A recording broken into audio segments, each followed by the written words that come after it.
إن الحمد لله والصلاة والسلام على نبي الله وبعد أقول قول هذا أستغفر الله ولكم فاستغفره إنه هو الغفور الرحيم সুপ্রিয় দর্শক শ্রোতা স্কাপ কে টিভির কোরআন শিক্ষা বিষয়ক অনুষ্ঠানের পক্ষ থেকে সকলকে সাদর সম্ভাষণ জানাচ্ছি। সুপ্রিয় দর্শক শ্রোতা, আজ আমি আপনাদের সামনে উপস্থাপন করব কোরআন বোঝার উপায়। আল্লাহ পাক রব্বুল আলামিনের নিকট তৌফিক কামনা করে শুরু করছি আজকের আলোচনা। আল্লাহ সুবহানাহু ওয়া তাআলা পবিত্র কুরআনুল কারীমের সূরা ফুরকানের 30 নম্বর আয়াতে বলেন, وقال الرسول يا رب إن قوم اتخذوا هذا القرآن مهجورا। রাসূল বলো, হে আমার রব, আমার সম্প্রদায় তো এই কোরআনকে পরিত্যাজ্য মনে করে। আল্লাহর রাসূল সাল্লাল্লাহু আলাইহি সাল্লাম কাল কিয়ামতের দিন এই অভিযোগ পেশ করবেন তার উম্মতের বিরুদ্ধে। এই অভিযোগ করা হবে যারা কোরআনের উপর ঈমান আনেনি এবং একে পুরোপুরিভাবে প্রত্যাখ্যান করেছে।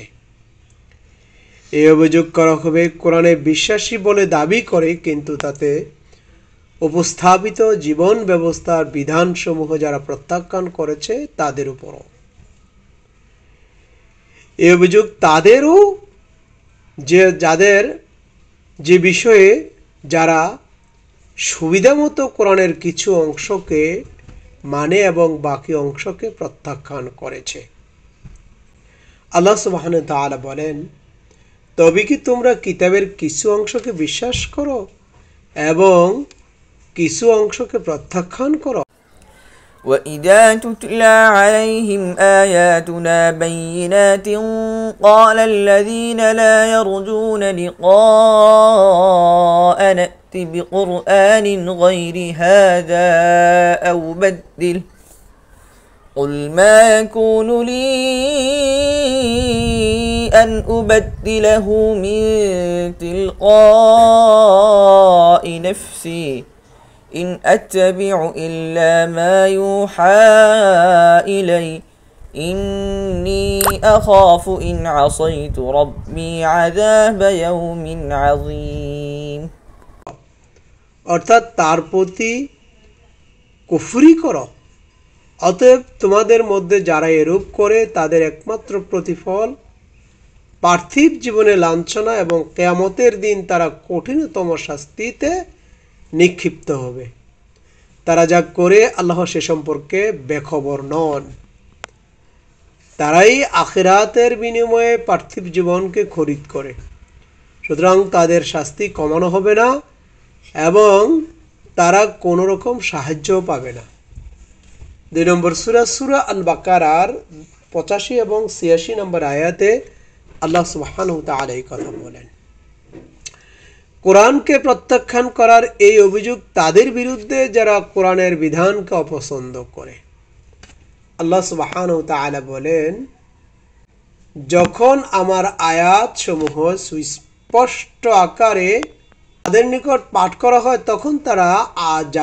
তখন যারা আমার সাক্ষাতের আশা পোষণ করে না তারা বলেন, অন্য এক কোরআন আনো ইহা ছাড়া, অথবা ইহাকে বদলাও।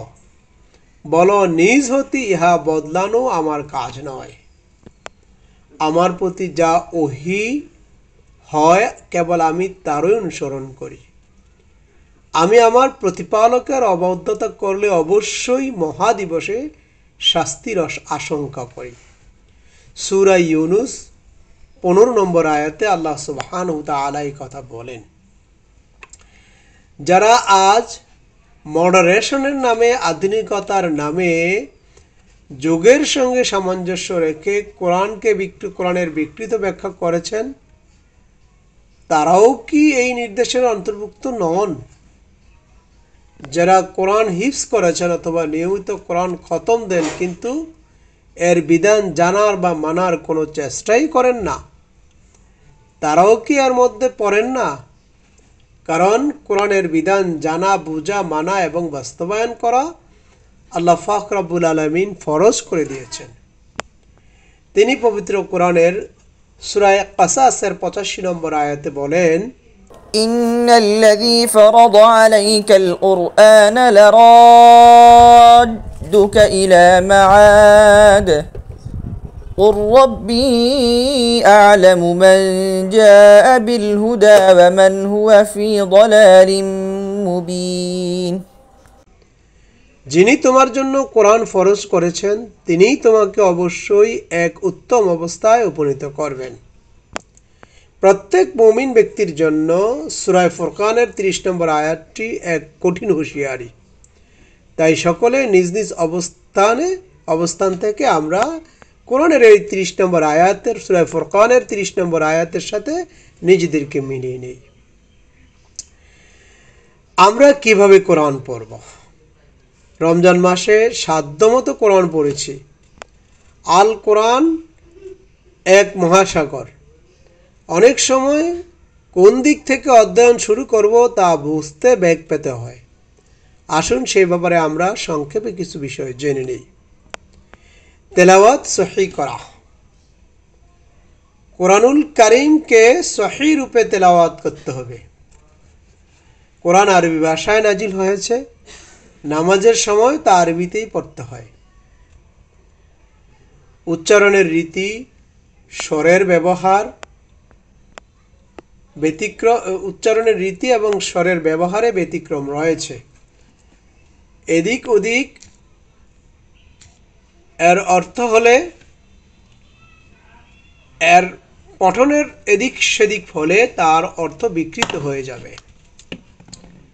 স্বরবর্ণের রীতি, ব্যঞ্জন বর্ণের রীতি এই কোরআনের মধ্যে রয়েছে। তাই প্রথম থেকেই সহি করে নিতে সবাইকে চেষ্টা করতে হবে এবং সবাইকে সচেষ্ট হতে হবে। শিক্ষিত মানুষের জন্য 1 থেকে 3 মাসেই তা সম্ভব।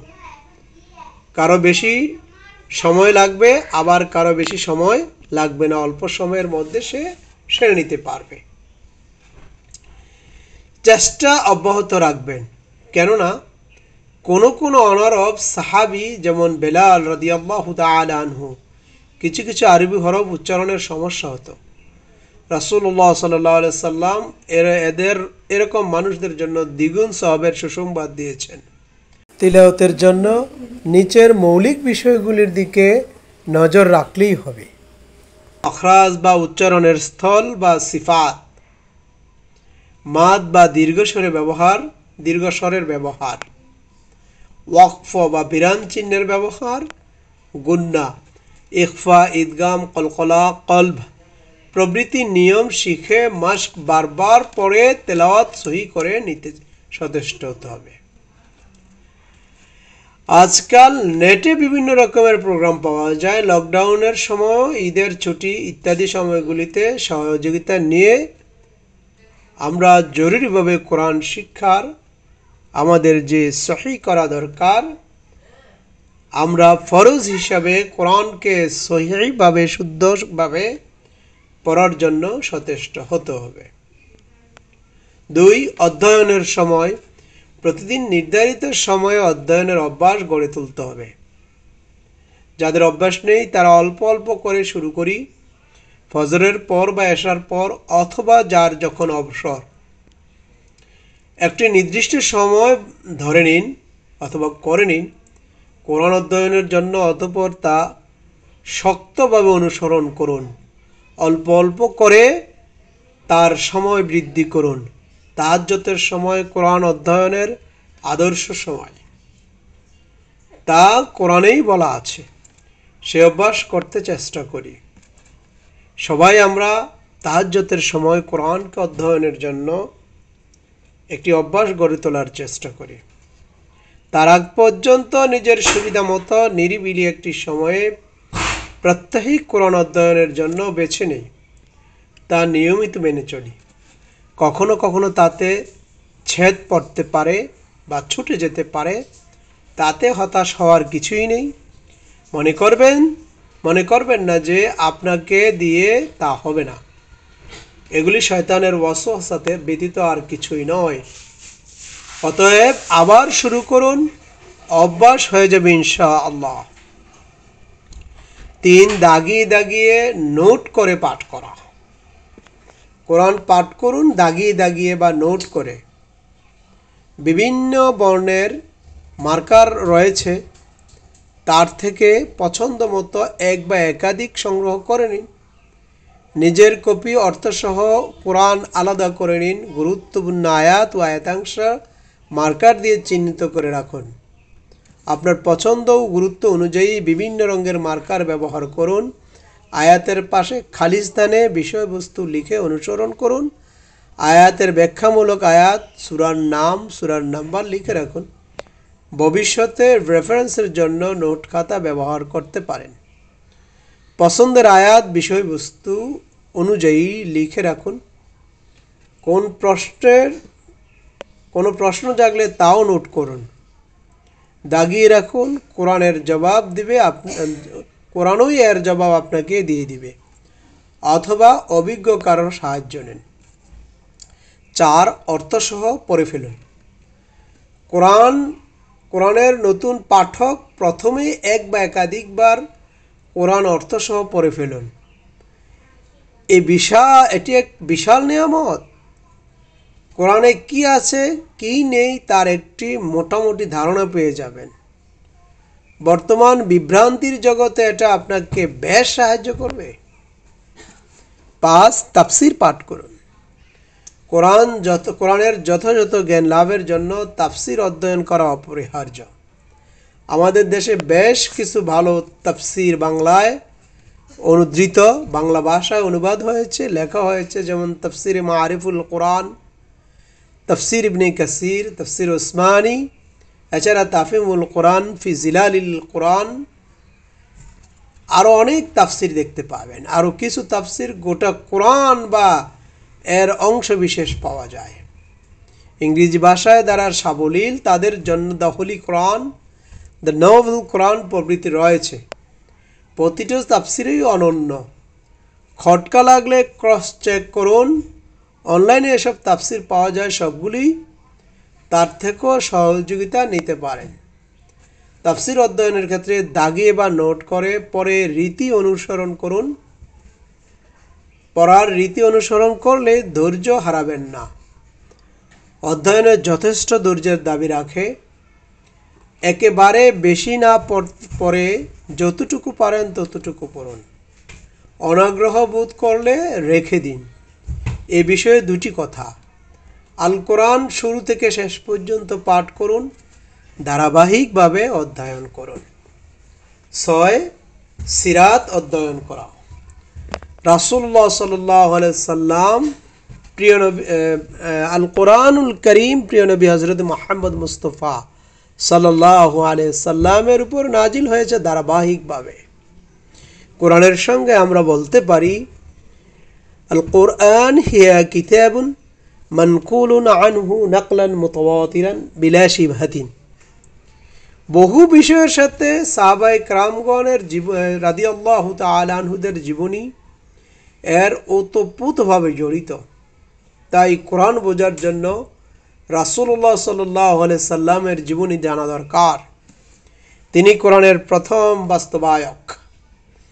কোরআনের ব্যাখ্যা আল্লাহ তাআলা তাকেই শিক্ষা দিয়েছেন।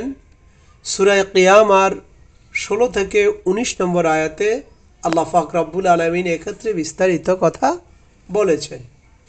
এক্ষেত্রে সিরাত ইবনে হিশাম পড়তে পারেন, সংক্ষিপ্ত বাংলায় অনুবাদ হয়েছে, যাহা সহজ পাঠ্য, তা পড়ে নিন অল্প সময়ে। অনেক আয়াতের শান নজুল এতে রয়েছে, আপনি পেয়ে যাবেন। আধুনিক সিরাত গ্রন্থগুলির মধ্যে রাহিক ও মাখতুমও পড়া যেতে পারে। এছাড়া আরও কিছু ভালো সিরাত গ্রন্থ পাওয়া যায়। কোরআন বোঝার জন্য নিয়মিত সিরাত গ্রন্থ অধ্যয়ন করা জরুরি। নবী সাল্লাল্লাহু আলাইহি সাল্লামের সিরাত বা জীবনের সাথে সাহাবায়ে কেরাম এর জীবনীও কোরআন অধ্যয়নের গুরুত্বপূর্ণ সহায়ক। এক্ষেত্রে নিম্নলিখিত গ্রন্থগুলি আপনি পড়তে পারেন: আসহাবে রাসূলের জীবন কথা, 4 খলিফার জীবনী, খুলাফায়ে রাশিদিনদের জীবনী, সাহাবীদের বিপ্লবী জীবন, তাছাড়া আরও অনেক সিরাতের কিতাব রয়েছে, আরও বেশ কিছু ভালো গ্রন্থ রয়েছে। অল্প অল্প করে কোরআন বোঝার সহায়ক হবে, তা আপনি অল্প অল্প করে পড়ে নিন। 7, পূর্ব ধারণা ঝেড়ে ফেলুন। কোরআন অধ্যয়নের শুরুতে কোরআন বা ইসলাম সম্পর্কে আপনার পূর্ব ধারণাগুলি ঝেড়ে ফেলুন, না হয় অন্তত এক পাশে সরিয়ে রাখুন। তাফিমুল কোরআনের ভূমিকায় বা খুররুমজা মুরাদ আল কোরআনের অধ্যয়নের সহিকা বইটিতে এ ব্যাপারে আপনি বিস্তারিত পেয়ে যাবেন। কোরআন অধ্যয়নের প্রাথমিক গাইডলাইন প্রদানে আপনাকে সহযোগিতা করবেন ইনশাআল্লাহ। আল কোরআনের ব্যাখ্যার পদ্ধতি। নিজের মতের পক্ষে দলিল খোঁজার জন্য কোরআন পড়ে লাভ হবে না, বরং কোরআন কোনো ব্যাপারে কোরআন কি বলেছে, কোন বিষয়ের ব্যাপারে কোরআন কি বলেছে, সেই দৃষ্টিভঙ্গি গ্রহণ করুন। আল কোরআনের ব্যাখ্যায় নিজের বা অন্যের মন গড়া ব্যাখ্যা নেবেন না। কোরআনের মূল নীতি অনুসরণ করুন। কোরআনের প্রথম ব্যাখ্যা হলো কোরআন নিজেই, অতঃপর নবী সাল্লাল্লাহু আলাইহি সাল্লামের হাদিস, কারণ ব্যাখ্যা আল্লাহ তাআলা তাকেই শিক্ষা দিয়েছেন। সাহাবায়ে কেরামদের, বিশেষত খুলাফায়ে রাশিদিনদের ঐক্যমতের ব্যাখ্যা খুঁজতে হবে, কারণ রাসূল সাল্লাল্লাহু আলাইহি সাল্লাম নিজেই বলেছেন তার সুন্নাহর মধ্যে কোনো বিষয় না পেলে খুলাফায়ে রাশিদিনদের ব্যাখ্যায় তা দেখতে হবে। আবু দাউদ শরীফে এটি বর্ণিত হয়েছে। অতঃপর নির্ভরযোগ্য তাফসীর কারকদের ব্যাখ্যা কোরআন ব্যাখ্যার মূলনীতির উপর 3 সূত্রের বিরোধী নয়। রাসূলুল্লাহ সাল্লাল্লাহু আলাইহি সাল্লাম বলেছেন, আল কোরআন মন গড়া ব্যাখ্যার পরিণতি হলো জাহান্নাম। যে ব্যক্তি আল কোরআনের মন গড়া ব্যাখ্যা দিবে তার পরিণতি হলো জাহান্নাম। আমাদের দেশে এ সমস্যা প্রকট। অধিকাংশ ব্যক্তি দলের নিজের মতো কোরআনকে ব্যাখ্যা দেয়, সুবিধা মতো আয়াত কোট করে এবং নিজের মতো দলীয় নীতির সাথে মিলিয়ে এমন সব আয়াত বা বিষয়ের উপর জোর দেওয়ার প্রবণতা রয়েছে, অথচ আল কোরআনকে কোরআনের ইচ্ছামতো ব্যাখ্যা দান করা, তাতে নিজ হতে কোনো বিষয় সংযোজনের ব্যাপারে খোদ রাসূল সাল্লাল্লাহু আলাইহি সাল্লামকে কঠিন হুঁশিয়ারি প্রদান করা হয়েছে। সূরা আল হাক্কার 44 থেকে 47 নম্বর আয়াতে আল্লাহ সুবহানাহু ওয়া তাআলা এই ঘোষণা দিয়েছেন। বস্তুত রাসূল সাল্লাল্লাহু আলাইহি সাল্লামের নিকট এমন কিছু কল্পনা করা যায় না। এর হুঁশিয়ারি মূলত উম্মতের দুর্বল চেতা লোকদেরকে লক্ষ্য করে দেওয়া হয়েছে। অতএব এই ব্যাপারে সাবধানতা অবলম্বন করতে হবে, নয় কোরআনের দাস বা হালকায় অংশগ্রহণ করা। আল্লাহ সুবহানাহু ওয়া তাআলা বলেন, তোমরা যদি না জানো তবে জ্ঞানীদের জিজ্ঞাসা করো। কোরআন অধ্যয়নের জন্য কোরআনের দার্সে অংশগ্রহণ খুবই উপযোগী পদ্ধতি, বরং তা একান্ত জরুরি। একাকী কোরআন শিক্ষা সম্ভব নয়, তাতে ভুল হওয়ার সম্ভাবনা খুবই বেশি। এজন্য একজন নির্ভরযোগ্য আলিমের নিকট কোরআনের দাস বা হালকায় অংশগ্রহণ করতে হবে। এক্ষেত্রে যোগ্য আলিম বাছাই করা জরুরি, যিনি কোরআন জানেন, নিজের সুন্নাহ অনুযায়ী আমল করেন, উগ্রপন্থী বা চরমপন্থী নন, এমন আলিমের সহায়তা নিন। দুঃখজনকভাবে এদেশের অধিকাংশ আলেমরা কোরআনের ধারাবাহিক দার্স করেন না। এর কারণ অজানা। তাফসিরের নাম করে যা হয় তা বাস্তবতার নিরিখে কতটুকু কার্যকর তা আয়োজকদের মূল্যায়ন করা জরুরি। আমরা বিভিন্নভাবে কোরআনের ছোট ছোট দার্সের মাহফিলে এগুলি কার্যকর হবে, দার্সের অনুষ্ঠানে এটি কার্যকর হবে। 10 কোরআনের সাথে পথ চলা। কোরআন নাজিল হয়েছে মানুষের মানার জন্য। সে উদ্দেশ্য নিয়ে কোরআনকে পড়তে হবে। সাহাবীদের নীতি ছিল তার 10টা আয়াত করে শিখে তার উপর আমল শুরু করতেন, অতঃপর পরবর্তী পাঠ গ্রহণ করতেন। সেভাবে কোরআনকে পড়তে হবে এবং বুঝতে হবে, তার উপর আমল করতে হবে। কোরআন শিক্ষার সাথে নিজেকে, নিজের পরিবার, বন্ধু বান্ধব, আদর্শ, ব্যক্তিত্ব, সঙ্গ, জীবনবোধ, অভ্যাস, পারিপার্শ্বিকতা, জগৎকে মিলাতে হবে। সেই আলোকে নিজের ঈমান ও মূল্যবোধ, আমল ও আখলাক, চরিত্র, আচার, অভ্যাস, কথাবার্তা, চিন্তা ধারণা, পছন্দ অপছন্দ, লেনদেন সম্পর্কিত আত্মীয়তা, বন্ধুত্ব, আন্তরিকতা, সমর্থন, সংগঠন এবং সবসময় সম্পদের ব্যবহারকে গঠন করার জন্য সাধ্যমতো চেষ্টা করতে হবে। একবারে কোনো কিছু হয় না, ব্যর্থতায় হতাশ হওয়া যাবে না। কেন পারছেন না তা খোলা মনে চিন্তা করতে হবে। ত্রুটি কোথায়? আপনার নিজের গাফলতি হলে তওবা ইস্তেগফার জোরদার করুন, আল্লাহর কাছে বেশি বেশি তৌফিক চান। সমস্যা হলে তাকে সংশোধনের জন্য সহায়তা করুন আর তার জন্য দোয়া করুন। হাল ছেড়ে দিবেন না। বন্ধুত্ব সঙ্গের সমস্যা হলে তা কতদিন কতদূর বজায় রাখবেন ভেবে দেখুন। উন্নতির সম্ভাবনা না থাকলে সেগুলি বর্জন করুন, কারণ তারা আপনাকে পেছিয়ে দিবে, পিছনে টেনে রাখবে। 11 কোরআনের সাথীদের বন্ধু বানান। আশেপাশে তাকিয়ে দেখুন, আপনার মতো আরও অনেক ভাই বোন বন্ধু রয়েছে যারা কোরআনের সাথে পথ চলার চেষ্টা করছে। তাদেরকে বন্ধু বানিয়ে নিন। তারা কিন্তু কেউ এহসানে কোমল নন, পারফেক্টও নন, আপনিও নন। তাদের ঈমান ও প্রচেষ্টা সবচাইতে বড় অ্যাসেট বা মূলধন। তাদের সাথে কি হয়ে যান? তাদের সাথে সাথী হয়ে যান। বেশি ভুল ধরবেন না। আলাপ করুন, আলোচনা করুন। দেখবেন অনেক কিছু হয়তো আপনি ভুল জানেন। তখন আপনার জিদ ধরবেন না। নিজেকেই পাল্টে নিন। আপনি কোরআনের সাথী ও পরিবর্তনের জন্য তো কোরআনকে সাথী বানিয়েছেন। তার সাথে পথ চলে জান্নাতি হতে চান। সেই টার্গেট যদি সত্যি করে থাকেন তাহলে নিজের ভুলগুলো বোঝার পর শুধরে নিন। জান্নাতে পৌঁছে গেলে এসব আর কিছুই মনে থাকবে না, মনে হবেও না, মনে থাকবেও না। কোরআন অধ্যয়নে সাথী খুব জরুরি। প্রতিযোগিতার জন্য নেক কাজে প্রতিযোগিতা করা খারাপ কিছু নয়, বরং এর নির্দেশই দেওয়া হয়েছে। তাহলে আমরা যে বিষয়গুলো কোরআন অধ্যয়নের ক্ষেত্রে খেয়াল করতে হবে, আমি আপনাদের সামনে এই বিষয়গুলো উপস্থাপন করেছি। কোরআন অধ্যয়নের জন্য, কোরআন বোঝার জন্য যেই গাফলতিগুলি আমাদের আছে, যে ভুলগুলি আমাদের আছে, যেই লেকেজগুলি আমাদের আছে, যেই সমস্যাগুলি আমাদের আছে, আমরা যেন এই সমস্যাগুলি খুব দ্রুত শুধরে নিতে পারি, পবিত্র কোরআনুল কারীমকে যেন সঠিকভাবে বুঝতে পারি। আল্লাহ পাক রব্বুল আলামিনের নিকট সেই তৌফিক কামনা করে শেষ করছি। আসসালামু আলাইকুম ওয়া রাহমাতুল্লাহি তাআলা ওয়া বারাকাতুহু।